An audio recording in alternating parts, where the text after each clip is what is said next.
कांग्रेस सरकार ने फिर से एक बार जनता के साथ धोखा किया है। डीजल के जब पिछले महीने दाम बढ़ाए तो पहले तो यह ऐलान करके लोगों को हैरान कर दिया कि हर महीने में दर बढ़ेंगे, अंतर्राष्ट्रीय बाजार में तेल की कीमतें घटेगी तो भी यहां दाम बढ़ेंगे। ऐसे 2 साल का दाम बढ़ाने का ऐलान करने वाली सरकार किसी ने नहीं देखी। बोले हर महीने बढ़ाएंगे और कुल मिलाकर 10 रुपए डीजल का दाम हर लीटर का बढ़ाएंगे। लोगों को तो इससे परेशानी हुई ही, लेकिन उसके बीच में एक छोटा वाक्य वीरप्पा मोइली जी कह गए कि जो बड़ी मात्रा में बल्क कंज्यूमर्स बड़ी मात्रा में जो उपयोग करते हैं उनको तुरंत ही प्रभाव से 11 रुपए ज्यादा देने पड़ेंगे। तो ये तो पिछले दरवाजे से दरों की बढ़ोतरी है और जनता पर बोझ डाला है, जनता का पाकिट मारा है। अब सामने आ रहा है कि इस एक कहने से लगभग कुल मिला के डीजल की दाम बढ़ाने की योजना से कांग्रेस ने आने वाले 2013 में पूरा साल में 60,000 रुपये 60,000 करोड़ रुपए का बोझ जनता पर डाला है। इसकी हम भर्त्सना करते हैं। As the country has experienced last month, Congress has yet again betrayed the people of India. They announced, in an unprecedented announcement, they announced a monthly hike, a recurring monthly hike, despite whatever happens in international market of the diesel prices, because they have decided to increase the diesel price by 10 rupees per liter for all consumers, but as they should not protest if they increase in one go, so they have decided to increase in installment per monthly recurring deposit होता है, यहाँ recurring increase होता है. And that is why people are already angry. They will feel the punch. They are already started feeling the pinch of it. But while announcing this partial deregulation scheme, Veerappa Moily has said that now the bulk purchasers will be paying 11 rupees more right from today. So from 18th January, this has started, that bulk purchasers, this is a new category created. Those who purchase from oil marketing companies' retail outlet, that is petrol pump, they will be charged between 50 to 54. In Delhi, you get say 51, 52. In Mumbai, you get 54, 55. So geographically different locations, you get little different prices. So those who will purchase from petrol pump will be charged 50 to 54 rupees per liter of diesel. But those who are bulk purchasers will be charged 62 rupees to 65 rupees. It's a net increase of 11 rupees for them. And anybody will think that bulk purchasers are big industries, let them pay. But it is not the case. किसी को लगेगा कि ये तो बड़े उद्योगों के दाम बढ़ेंगे तो हमें क्यों चिंता करनी चाहिए, लेकिन ये दाम जो बढ़ने का अब आ गया है सामने, रेलवे को 3,000 करोड़ रुपए डीजल के लिए ज्यादा देने पड़ेंगे.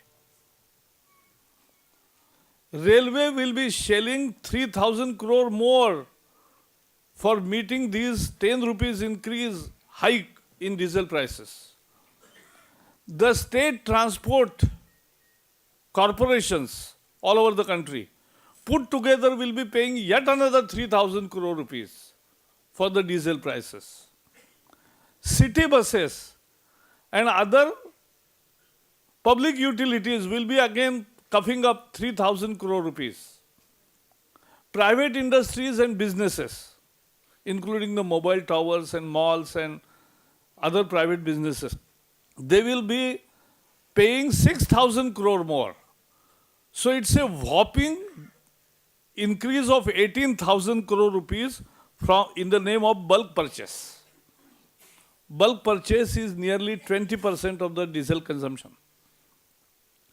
डीजल की जितनी देश में खपत होती है उसका 20% लगभग हिस्सा 17-18% होता है, लेकिन वो बढ़ेगा ही, तो 20% तक का हिस्सा ये बल्क परचेस है. और कौन करता है? Railways, state transport buses, city transport buses, other public services और प्राइवेट बिजनेसेस और मॉल्स, मोबाइल टावर्स एटसेट्रा. अब इसमें क्या होगा? ये तो दर बढ़ेंगे रेलवे के, तो रेलवे के मंत्री बंसल जी ने कहा है कि अगर डीजल के दाम बढ़ेंगे तो हमारे दाम भी और बढ़ेंगे. पहले तो उन्होंने कहा कि मैंने अभी बढ़ाया है, फिर बजट में नहीं बढ़ाऊंगा, तो बजट के पहले ही बढ़ा दिए. और ये भी कहा कि डीजल के बढ़ेंगे तो बढ़ाएंगे, तो ये भी बढ़ाएंगे. फिर स्टेट ट्रांसपोर्ट के बसेस का सब जगह बढ़ेगा, क्योंकि अगर 10 रुपए एकदम होता है. अच्छा, इसमें एक मजे की बात है कि जो प्राइवेट बसें हैं वो तो पेट्रोल पंप पे जाके डीजल भरेंगे, तो उनको तो कम पैसे में डीजल मिलेगा. और जो स्टेट ट्रांसपोर्ट की बसें हैं, सिटी बसेस है, उनको तो 10 रुपए ज्यादा देने पड़ेंगे उनसे. तो ये तो सरकार उल्टी हो गई. जो पब्लिक के सुविधाएं हैं उन पर दर बढ़ा रही है, और इसका सीधा बोझ, nobody is taking the burden by themselves. So state transport की बसों का किराया बढ़ेगा, सिटी बसेस का किराया बढ़ेगा, मोबाइल की सेवाओं का दर बढ़ेगा, बाकी सभी प्राइवेट बिजनेस के जो उत्पाद है उनका दाम बढ़ेगा, और रेलवेज के दाम भी बढ़ेंगे.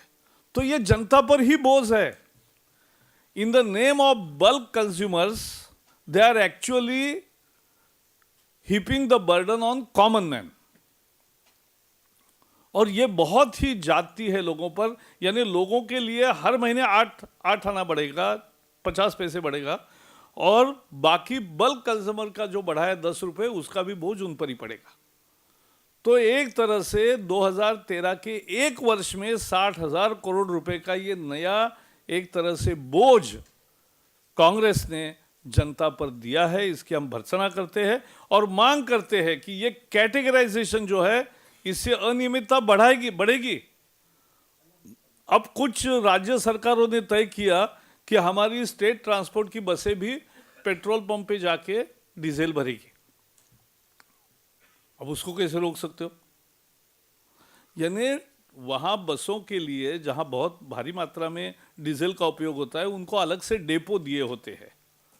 तो किसी भी स्टेट ट्रांसपोर्ट के एसटी डेपो में वहां पेट्रोल पंप का भी एक डेपो होता है, उसमें वो पेट्रोल वहां से भरते, डीजल वहां से भरते. वैसे ही सिटी बसेस की सुविधा है. लेकिन अब सब ध्वस्त कर दी व्यवस्था में अनियमितताएं बढ़ाना, उसका बोगस क्लासिफिकेशन करना, और ग्राहकों के दो भाग करना, एक बल्क कंज्यूमर, एक रिटेल कंज्यूमर, और पंप से लेने वाले को एक रेट, दूसरा तरीके से लेने वाले को दूसरा रेट. ये क्या हो गया? इसको तो अब यह अर्थव्यवस्था नहीं, ये अनर्थव्यवस्था है. और इसलिए इसकी हम भर्त्सना करते हैं और इसको तुरंत वापस ले. क्योंकि इसमें कौन है? मछुआरे. देश में 1 लाख बोट है, फिशरमैन यूज करते हैं, जिसको डीजल लगता है. 1 लाख रजिस्टर्ड. और उन 1 लाख लोगों के लिए मछुआरों की जो सोसाइटीज है, इनको भी पेट्रोल के पंप दिए थे. अब उसको भी बल्क कंज्यूमर ठहराया है. तो मछुआरों को भी अब बल्क रेट में देना पड़ेगा, यानी देना शुरू हुआ. लोगों ने स्ट्राइक किया है. भारतीय जनता पार्टी मछुआरों के इस आंदोलन का समर्थन करती है, और मछुआरों के लिए और बाकी सब के लिए भी ये categorisation is the worst exercise. It must be taken back immediately. और पहले ही हमने कहा है कि पहले की बढ़ोतरी भी अन्याय है, ये बढ़ोतरी तो दुगुना अन्याय है. और इसलिए we are demanding complete roll back of the first even 50 paise per month price rise in diesel for next 2 years what they are planning. They will not be staying for 2 years in power. But whatever they have planned during their regime, we have condemned and we are demanding rollback. And this categorization of bulk purchaser and retail purchaser is a unnecessary harassment, and it will ultimately be burden on a common man. So we are demanding rollback. दूसरी बात है तेलंगाना की. तेलंगाना मुद्दे पर फिर से कांग्रेस ने एक बार तेलंगाना के जनता के भावनाओं के साथ खिलवाड़ किया है, उनके साथ धोखा किया है. We condemn this betrayal, consistent betrayal by Congress of the feelings and aspirations of people of Telangana.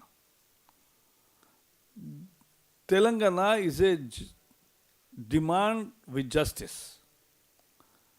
They promised on 9 December 2009 that the process of formation of separate state of Telangana has begun.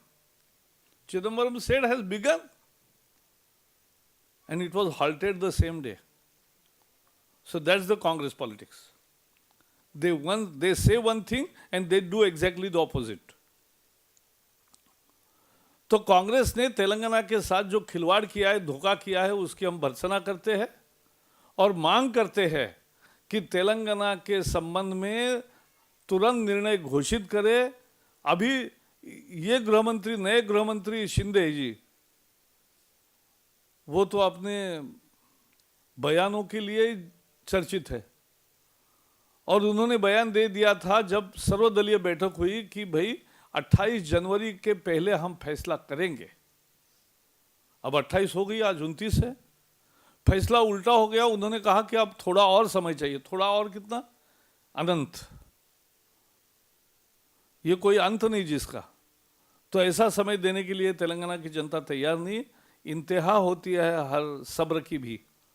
और इसमें जिस तरह से तेलंगाना के साथ ये खिलवाड़ हुआ है, धोखा हुआ है, हम मांग करते हैं कि तुरंत बजट के पहले निर्णय घोषित करें और बजट सत्र में पहले सप्ताह में इस बिल को लाए. हमने वादा किया है, फिर हम दोहरा रहे कि पूरा एनडीए एकजुटता से इस प्रस्ताव का समर्थन करेगा जो तेलंगाना राज्य की निर्माण होगा. और इसलिए ये चिन्ना रेड्डी के समय से 30 साल लगातार चिन्ना रेड्डी के नेतृत्व में आंदोलन हुआ था. 300 लोग उसमें मरे थे. यह 80 के दशक की बात है. तब से ये लगातार आंदोलन चल रहा है और घोर निराशा लोगों की है. और इसलिए हम इस पर भी हमारी मांग करते हैं. इन दोनों के बारे में हमने बयान दिया है लिखित. एक रहमान मलिक जो पाकिस्तान के विदेश मंत्री है, भारत के अंदरूनी मुद्दे पर उन्होंने कहा है कि शाहरुख खान को पूरी सुरक्षा दी जाए. इंटीरियर मिनिस्टर, हाँ, विदेश नहीं. तो वहाँ के गृह मंत्री ने बयान दिया है. मुझे लगता है गृह मंत्री अब बयान ऐसे ही उल्टे पुल्टे दे रहे. तो उन्होंने जो बयान दिया उसकी हम भर्त्सना करते हैं. ये भारत के अंदरूनी मामले में अनावश्यक हस्तक्षेप है. और अब तो लगता है कि हर चीज पर पाकिस्तान में पहले स्टेटमेंट हाफिज सईद का आ रहा है. लगता है कि वो पाकिस्तान सरकार का ऑफिशियल स्पोक्समैन बन गया है. वो शिंदे जी का बयान था, वो कारण था, क्योंकि जब उन्होंने हिंदू आतंकवाद की बात की तो हाफिज सईद ने पहले कहा कि देखो ये तो भारत का पर्दाफाश हो गया और पाकिस्तान में जो भी आतंकी हमले हो रहे उनके ही कारण हो रहे. तो उसका भी उसने लाभ उठाया. अब भी वो वही बयान दे रहा है कि शाहरुख को अगर चाहिए तो वहां आकर बसे. हम मानते हैं कि ये बिल्कुल ही अस्वीकार्य है. पाकिस्तान जिस तरह से ऐसे विवादों में आता है और अपनी राय देता है, ये बिल्कुल नागवार है, अनएक्सेप्टेबल है. हम इसकी भर्त्सना करते हैं और हमें विश्वास है कि शाहरुख भी अपनी बात को, ये रहमान मलिक की जो टिप्पणी है उस पर निश्चित अपनी टिप्पणी देंगे.